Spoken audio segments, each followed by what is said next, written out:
Well, it's terrific to see such a large turnout, especially on a nice day during recess. I'm Kevin Kearns. I run the U.S. Business and Industry Council. We represent 2,000 domestic manufacturers, a number of whom have what I'd call patent strategies or patent models for their business.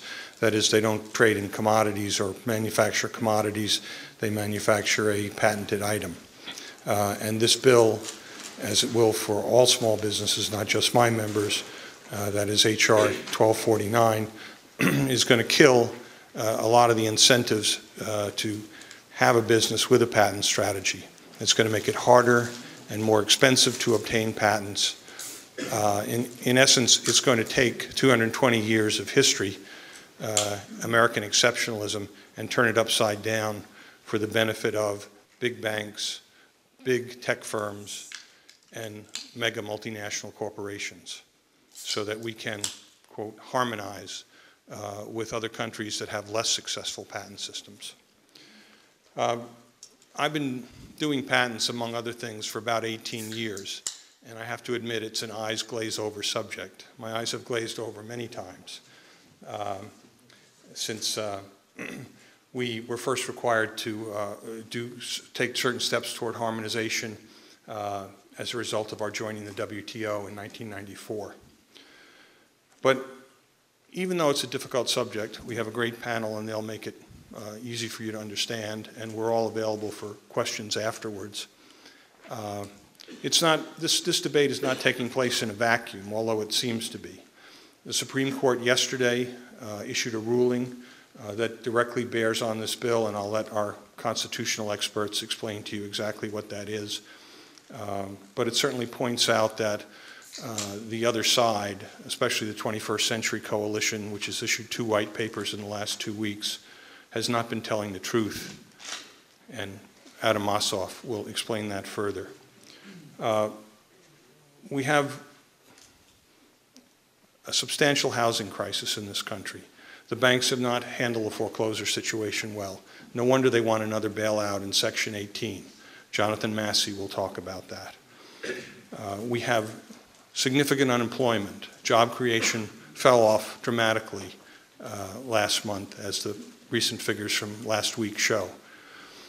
Small business creates the vast majority of jobs in this country and has for many, many years. The multinationals that want this bill are outsourcers. They send jobs overseas. They haven't created a net new job in this country in over 30 years. So the bill isn't just about patents and technicalities of law. It's about job creation. It's about the future of American exceptionalism. It's about the future of our economy. And I, for one, don't want to start this vast experiment and throw out 220 years so that we can harmonize with countries that are not as productive and innovative and inventive as we are. If there's anything that's going to pull the American economy out of this recession and create jobs for the American people going forward, it's the small businesses, the small entity inventors, the universities with their tech transfer and their spin-offs that are charged in so many states with improving their state economy. If your boss is not on the letter to the Rules Committee that Representatives Rohrabacher and Kaptur have circulated, please call those offices, find out more about it, get on the letter to the rules, or get your boss on letter to the rules. All the letter commits you to do is have a constitutional debate, or commits the House to have a constitutional debate under a new rule put in by the Republican majority in January. And we need a constitutional debate because, as you'll learn today, a number of sections of this bill are flatly unconstitutional. There is an alternative, too. There's the old saying, you can't beat something with nothing. And the alternative is to fix the mess at the U.S. Patent Office. There are backlogs now of 700,000 patents. It takes 3 to 4 years to get a patent issued after you apply. Those are jobs sitting on the shelf or sitting in very antiquated computers over at the U.S. Patent Office. They can't recruit enough highly trained examiners. Obviously, you have to be somewhat of a specialist, have some technical knowledge. They can't retain senior examiners. And this bill will put a whole bunch of other burdens on the patent office.